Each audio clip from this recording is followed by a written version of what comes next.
A tough day for those working in Dane County government. Dane County Coroner John Stanley died over the weekend after decades as a public servant. News 3's Maria Guerrero has more on those who worked closely alongside Stanley. And there were so many who worked closely with this man. Sheriff Dave Mahoney tells us that today has been especially difficult for nearly everyone in county government. Very modest, very humble. But always the first person on the scene and to stay the longest with victims and families in their hour of need. Just a very gentle and kind man.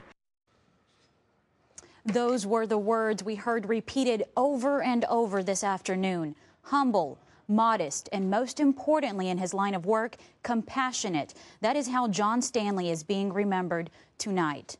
His wife and children mourning his death along with many in county government. Stanley's unexpected death comes as a shock to many. Was just a really humble, great public servant who was looking forward to retirement next year. He had planned on not running for re-election.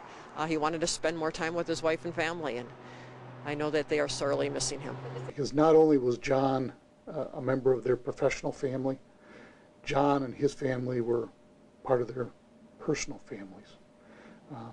They did a lot. The sheriff, of course, speaking of those Stanley worked closest with, members of the Dane County Coroner's office, who had the very sad job of conducting Stanley's autopsy today. Those results are not being released to the public right now, but it is believed Stanley died of natural causes. He was found collapsed in his garage on Sunday. Of course, us in the media, we've talked to John Stanley many times. We worked with him on countless stories. You may not know that Stanley was also a Vietnam veteran. He had served 3 tours of duty there. John Stanley was 63 years old. Very sad news, Yes. and we are among so many who Absolutely. are going to miss John Stanley. Maria Guerrero reporting. Thank you, Maria. Thanks.